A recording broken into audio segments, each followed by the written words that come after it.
Good morning friends. आज हम लोग चर्चा करेंगे 167 सीआरपीसी के बारे में, यानी 167 दंड प्रक्रिया संहिता 1973 के बारे में। देखिए, सबसे पहले यहाँ यह जानना आवश्यक है कि 167 सीआरपीसी कहती क्या है। 167 सीआरपीसी में वह प्रक्रिया बताई गई है जिसमें कि जबकि पुलिस द्वारा किसी को गिरफ्तार किया गया है और 24 घंटे में अन्वेषण का पूरा किया जाना संभव नहीं है, तब पुलिस द्वारा अन्यथा समय चाहा जाता है। उसकी क्या प्रक्रिया रहेगी? यह प्रक्रिया 167 सीआरपीसी में उपलब्ध है। लेकिन इससे पहले कि हम लोग 167 सीआरपीसी के बारे में चर्चा करें, हमें 57 सीआरपीसी के बारे में भी समझना होगा। 57 सीआरपीसी यह बात स्पष्ट करती है कि किसी भी व्यक्ति को 24 घंटे से ज्यादा पुलिस अपने पास निरुद्ध नहीं रख सकती जब तक कि पुलिस के पास वारंट ना हो।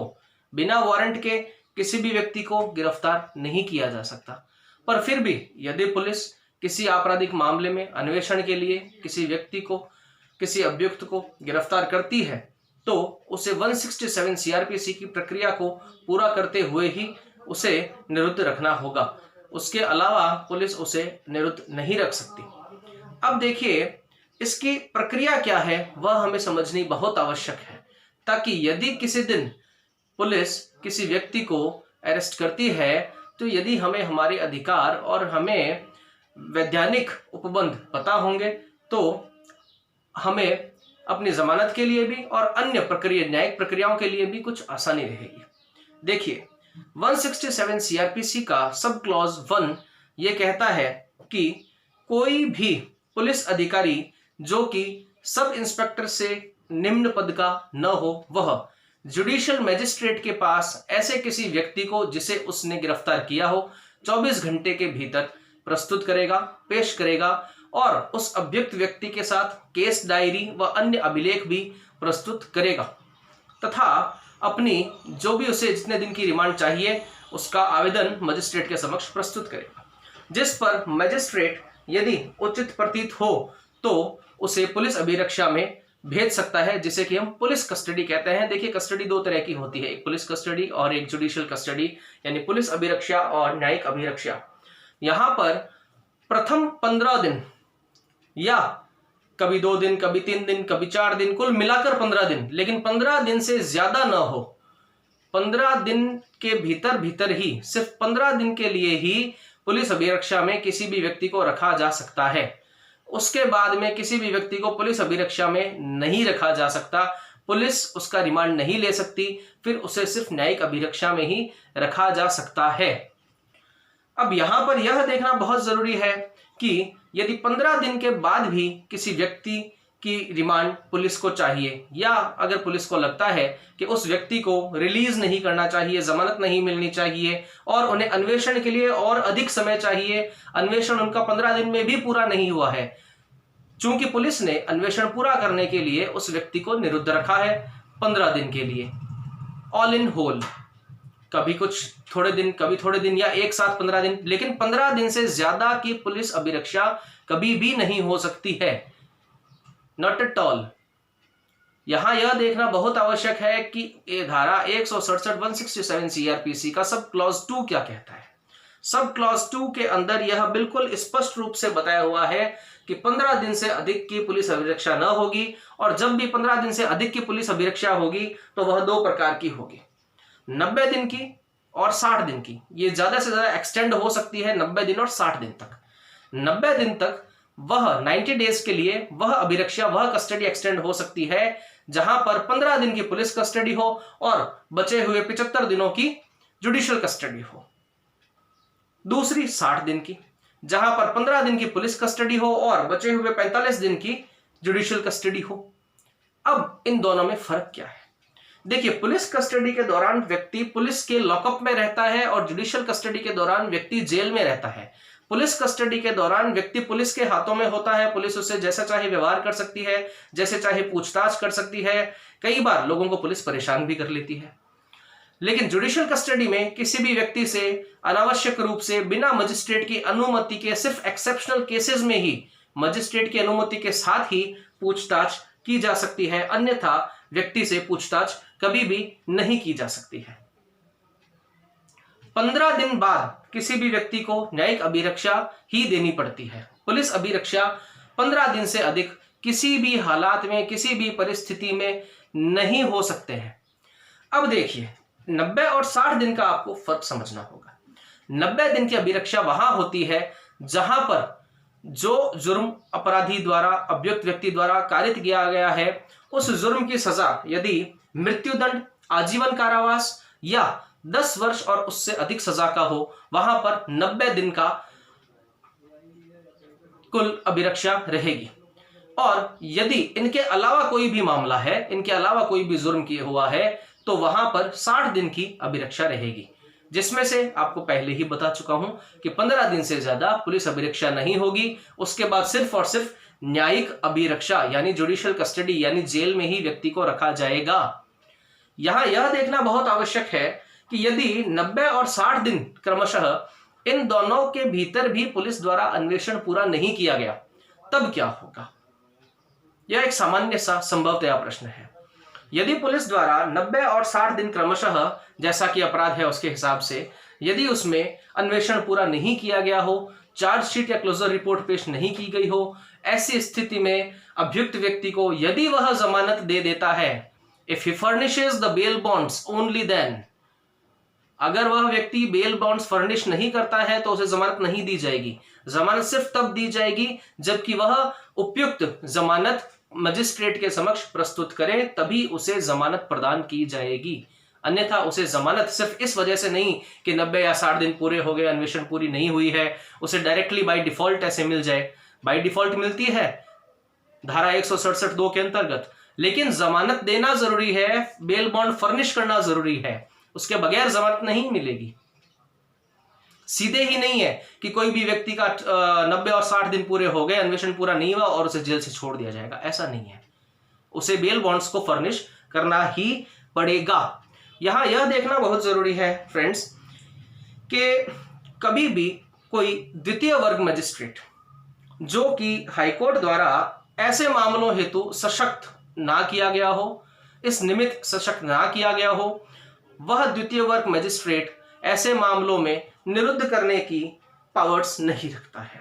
वह किसी को पुलिस कस्टडी में या जुडिशियल कस्टडी में निरुद्ध नहीं कर पाएगा। यह उसकी पावर्स के बियॉन्ड है, ये उसके एक्सक्लूसिव पावर्स में नहीं आता है, जब तक कि उसे हाईकोर्ट के द्वारा स्पेशली किसी मामले में या ऐसे मामलों हेतु नियुक्त कर सक्षम पावर्स दी गई हों।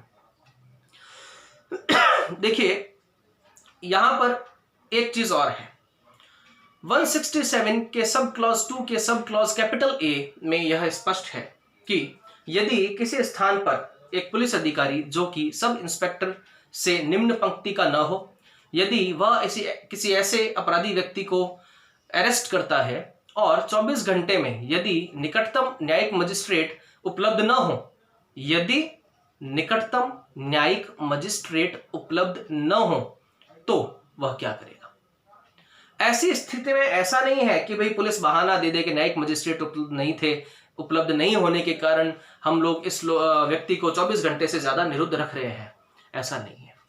उस व्यक्ति को संबंधित पुलिस अधिकारी जो कि सब इंस्पेक्टर से निम्न पद का न हो, उसे अपने निकटतम कार्यपालक मजिस्ट्रेट, जिसे मेट्रोपॉलिटन मजिस्ट्रेट या जुडिशियल मजिस्ट्रेट की पावर्स का अख्तियार हो, ऐसी पावर्स दी गई हो, ऐसे एग्जीक्यूटिव मजिस्ट्रेट के पास, कार्यपालक मजिस्ट्रेट के पास पेश करना होगा, डायरीज और अभिलेख के सहित पेश करना होगा।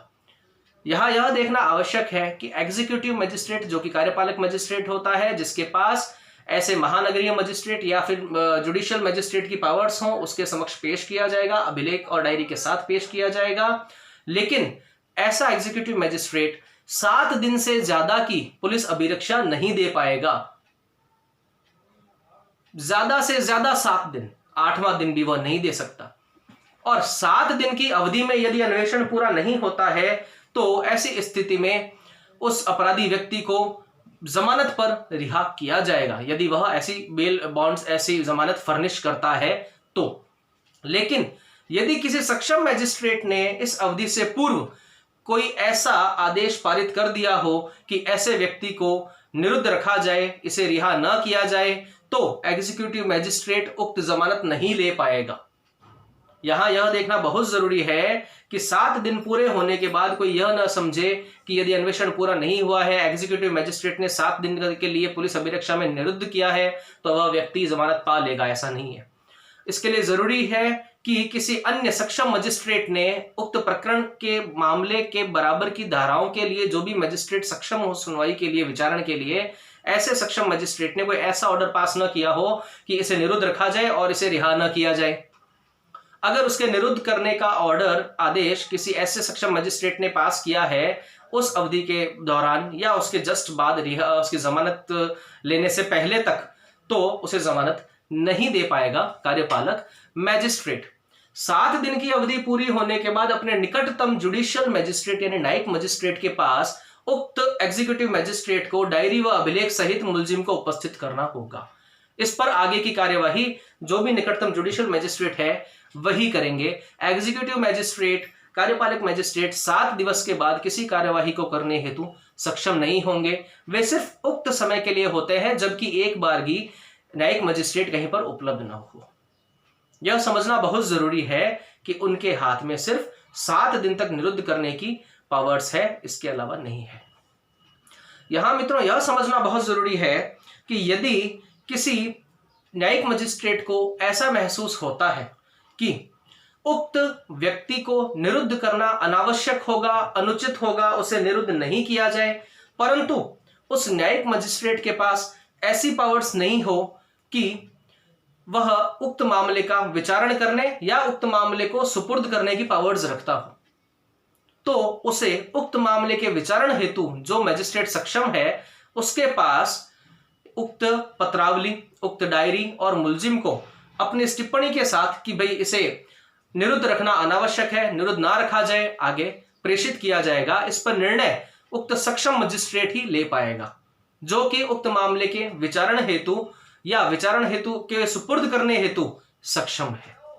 अन्यथा इस पर वह यह निर्णय नहीं ले पाएगा कि निरुद्ध रखना अनावश्यक है या सीधा रिहा कर दिया जाए। ऐसा जिस मैजिस्ट्रेट जो एम्पावर्ड है वही ऐसा कर पाएगा। यहां मित्रों एक बात देखनी बहुत जरूरी है कि यदि कोई मैजिस्ट्रेट जो किसी अपराधी व्यक्ति को निरुद्ध कर रहा है, यदि वह सीजेएम यानी मुख्य न्यायिक मैजिस्ट्रेट, चीफ जुडिशियल मैजिस्ट्रेट से निम्न पद का हो, तो वह ऐसा कोई आदेश जो वह पारित करता है किसी भी अपराधी को निरुद्ध करने के लिए, आदेश अपने कारणों सहित और अभिलेख सहित उसकी प्रमाणित प्रतिलिपि सीजेएम यानी चीफ जुडिशियल मैजिस्ट्रेट, मुख्य न्यायिक मैजिस्ट्रेट को जल्द से जल्द प्रेषित करेगा। चूंकि वह सीजेएम से निम्न पंक्ति का है तो उसे सीजेएम को इस बारे में जानकारी देना आवश्यक होगा। देखिए सभी मैजिस्ट्रेट्स की अलग अलग पावर्स होती है, उन्हें अपने पावर्स और अख्तियारात के अंतर्गत कार्य करना होता है। कोई भी निम्न श्रेणी मैजिस्ट्रेट होगा, वह यदि किसी ऐसे मामले का विचारण कर रहा है जो कि उसके पावर्स में नहीं है, लेकिन कुछ उपबंधों के चलते उसे करना पड़ रहा है या वह कर सकता है, तो जरूरी है कि वह अपने से सीनियर मैजिस्ट्रेट को समय रहते उसकी अभिलेख सहित जानकारी और आदेशों की प्रतिलिपित सही जानकारी उपलब्ध करवाए।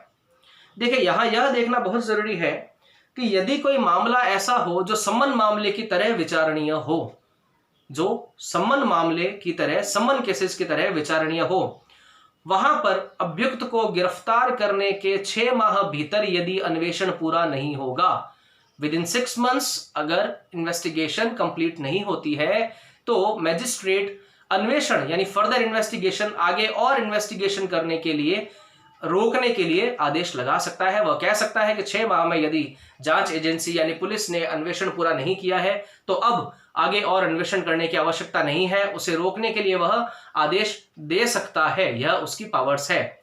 लेकिन यदि किसी को ऐसा लगता है कि आगे और अन्वेषण की आवश्यकता है और इस मैजिस्ट्रेट का जो आदेश है इसके विरुद्ध हमें उपबंध या हमें उपचार चाहिए, तो ऐसा उपचार सिर्फ सेशंस कोर्ट दे सकती है। सेशंस कोर्ट में आवेदन करने पर, ऐसे किसी मैजिस्ट्रेट ऑर्डर के विरुद्ध आवेदन करने पर, या अन्यथा यदि वह स्वयं उचित समझे।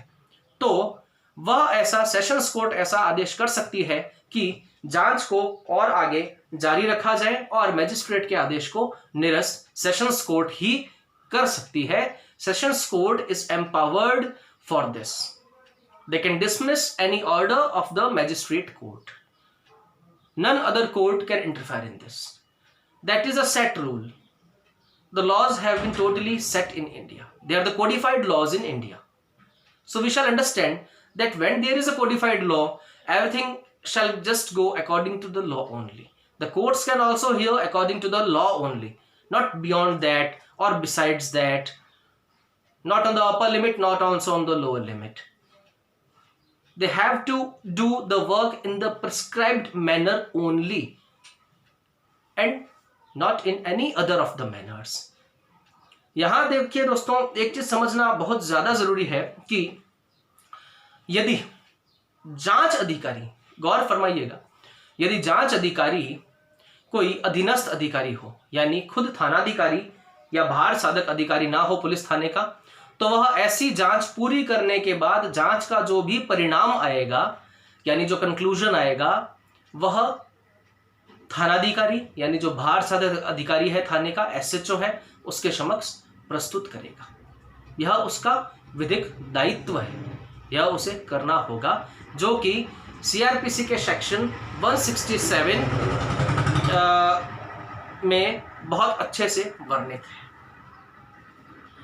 मित्रों, ये कई सारी चीजें हैं जो ध्यान रखनी इसलिए आवश्यक है कि किसी वक्त यदि किसी व्यक्ति को पुलिस अरेस्ट कर ले, तो यदि नियम उपनियम ही हमें पता नहीं हो, तो कई बार हमारे साथ अविधिक गैर न्यायिक प्रक्रिया भी शुरू हो जाती है, जो कि एक तरह की इलीगल डिटेंशन जिसे हम कहते हैं। यदि पुलिस किसी को 24 घंटे के भीतर मैजिस्ट्रेट के समक्ष प्रस्तुत ना करे, तो वह इलीगल डिटेंशन होगा, एक तरह का किडनैप, जिसके लिए पुलिस के विरुद्ध भी मुकदमा दायर किया जा सकता है। आप सब ने हैबियस कॉर्पस रिट का नाम सुना होगा, बंदी प्रत्यक्षीकरण याचिका।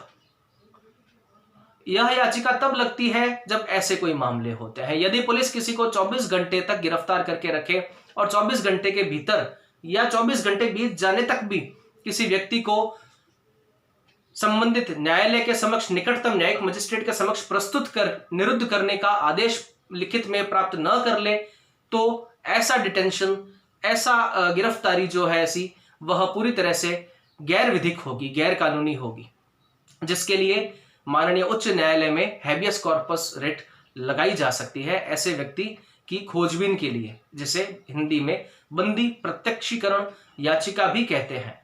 इस प्रकार के कई प्रकार के ऐसे मुकदमे पहले भी हुए हैं जिनमें पुलिस ने किसी को इलीगली डिटेन किया है, तो उसके छुड़वाने के लिए कोर्ट के पास हैबियस कॉर्पस रिट्स लगती आई हैं और कोर्ट्स ने हमेशा लोगों की इस बारे में मदद की है। देखिए, यहां पर यह भी देखना जरूरी है, पुलिस यदि किसी भी व्यक्ति को अन्वेषण के लिए बुलाती है, पहले ऐसे उपबंध नहीं था, पर कुछ समय पहले सीआरपीसी में अमेंडमेंट से एक उपबंध डाला गया 41A। 41A of the CrPC ये कहता है कि किसी भी व्यक्ति को यदि पुलिस को किसी साक्ष्य के लिए, किसी अन्वेषण के लिए बुलाना है, तो लिखित में 41A के सीआरपीसी के अंतर्गत पुलिस उक्त व्यक्ति को समन देगी। लिखित में समन देने के बाद ही वह व्यक्ति पुलिस थाने आएगा। अन्यथा अनरिकॉर्डेडली यदि किसी को बुलाया जाता है, तो पुलिस उसके साथ कैसा भी व्यवहार कर सकती है। इसलिए जरूरी है कि हर बात कोडिफाइड हो। धीरे धीरे जहां कहीं भी लीक पोल रही है, हमेशा अमेंडमेंट्स के जरिए विधि में कुछ बदलाव करके आम जनता के लिए, आम जन के लिए, आम नागरिक के लिए सुविधाएं प्रदान, उपचार प्रदान किए गए हैं। 41A भी ऐसा ही एक उपचार था कि पुलिस किसी को बिना किसी रिकॉर्ड के ना बुला सके। किसी भी व्यक्ति को बुलाने के लिए अन्वेषण हेतु 41A का नोटिस देना पुलिस द्वारा, भार साधक थानाधिकारी द्वारा अति आवश्यक रूप से जरूरी होगा। या फिर ऐसा अधीनस्थ अधिकारी जिसको कि थानाधिकारी ने नियुक्त किया है ऐसे किसी सक्षम अन्वेषण के लिए, वह उसे 41A 41A सीआरपीसी का नोटिस प्रदत्त करेगा। देखिए, यदि पुलिस, जैसा कि हमने 90 और 60 दिनों के बारे में बात की थी, 90 और 60 दिन क्रमशः जैसा भी अपराध हो, यदि उसके हिसाब से पुलिस 90 और 60 दिन के भीतर न्यायालय के समक्ष, मजिस्ट्रेट न्यायालय के समक्ष चार्जशीट पेश कर दे तो क्या? अब तक हम ये सोच रहे थे अगर नहीं करे तो यदि 60 और 90 दिन के भीतर पुलिस चार्जशीट पेश करने में नाकाम रहे तो जमानत मिल सकती है। लेकिन यदि चार्जशीट पेश कर दी गई तो यह जानना बहुत ही जरूरी है कि 167 सब क्लॉज 2 के हिसाब से तब जमानत नहीं मिल पाएगी, क्योंकि पुलिस ने चार्जशीट निर्दिष्ट समय सीमा में, प्रेस्क्राइब्ड टाइम पीरियड में सबमिट कर दी है। ऐसे मामलों में यदि किसी व्यक्ति को जमानत चाहिए तो उसे सीआरपीसी 309 सीआरपीसी के उपबंधों के हिसाब से, सामान्य उपबंधों के हिसाब से ही जमानत की प्रक्रिया को फॉलो करना होगा। फिर 167(2) सीआरपीसी के हिसाब से उसे जमानत के लिए किसी प्रकार का कोई उपचार प्राप्त नहीं है। देखिए मित्रों, 167 बनाने के पीछे भी निश्चित रूप से कानून की, विधायिका की यही भावना रही होगी कि किसी भी व्यक्ति को अनावश्यक रूप से पुलिस 24 घंटे से ज्यादा अपने लॉकअप में रख के किसी को परेशान न कर पाए। क्योंकि देखिए, लॉकअप के अंदर जब आप पुलिस के पास होते हैं तो वहां पर आपको देखने वाला कोई नहीं होता, वहां आपको कितना भी परेशान किया जा सकता है। लेकिन चूंकि ऐसा उपबंध बना दिया गया है कि पुलिस अभिरक्षा में 15 दिन से ज्यादा नहीं दिया जा सकता, 15 दिन बाद सिर्फ न्यायिक अभिरक्षा ही दी जा सकती है, ताकि किसी भी आम नागरिक को अनावश्यक रूप से पुलिस परेशान नहीं कर सके।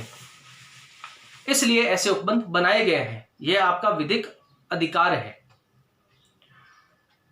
तो ऐसे में अधिकार है तो कुछ दायित्व भी है। यहां यह देखा जाना चाहिए कि कोई भी एडवोकेट, जबकि उसका, अब मैं बात एडवोकेट की कर रहा हूं, अधिवक्ता की, अधिवक्ता अपने के पास एक मुकदमा है, उसके मुकदमे में जो भी अपराधी है, यदि वह अपराधी का डिफेंस काउंसिल है, तो यदि वह अपराधी अभियुक्त पुलिस की अभिरक्षा में है तो एडवोकेट का, अधिवक्ता का यह अधिकार है कि वह न्यायालय से एक लिखित अनुमति प्राप्त करे और रोजाना हर दिन एक निश्चित निर्दिष्ट समय सीमा में अपने क्लाइंट जो कि अभियुक्त है उससे पुलिस लॉकअप में जाके मिल के आए, ताकि वह उसके साथ क्या हो रहा है, नहीं हो रहा है, वह ठीक तो है, उसके साथ कहीं अमानवीय व्यवहार तो नहीं हो रहा, यह सब जानकारी वह अपने अधिवक्ता को दे सके, ताकि यदि उक्त अभियुक्त के साथ किसी प्रकार से कोई गैर विधिक या फिर अमानवीय कोई किसी प्रकार की भी कोई व्यवहार हो रहा हो तो उसका अधिवक्ता न्यायालय के समक्ष अर्जी दायर करके उसका उपचार करवा सके। मित्रों, हमें अधिवक्ता होने के साथ इस बात का ध्यान भी रखना बहुत जरूरी है कि हमारे क्लाइंट्स के जो राइट्स हैं वो हमसे कहीं ना कहीं जुड़े हुए हैं। यदि हमें अपने राइट्स का पता होगा तो हमारे क्लाइंट्स के राइट्स को हम ज्यादा अच्छे से डिफेंड कर पाएंगे। देखिए, एक चीज बहुत ध्यान देने योग्य है,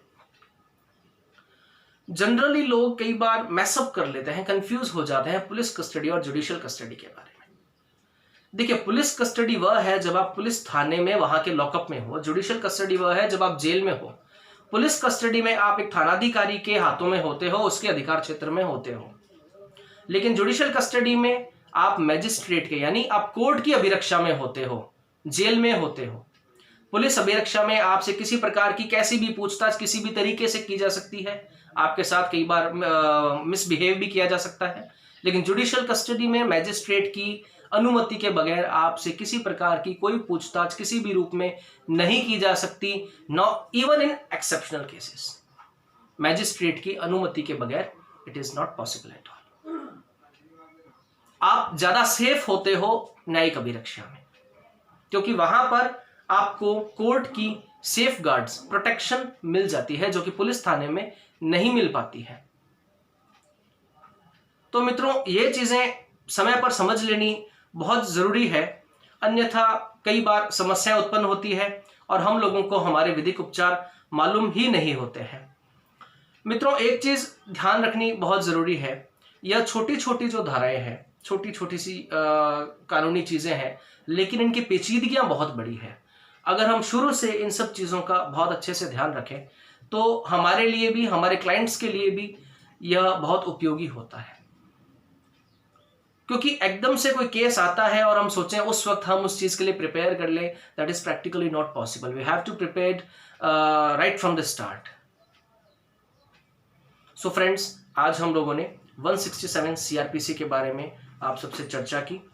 आगे भी ऐसे ही कुछ अच्छी सेक्शंस के साथ हम लोग मिलते रहेंगे। अगर आपको आज का डिस्कशन पसंद आया, अच्छा लगा, तो चैनल को सब्सक्राइब करें, शेयर करें, लाइक करें और कमेंट करें। तब तक के लिए नमस्कार, जय हिंद।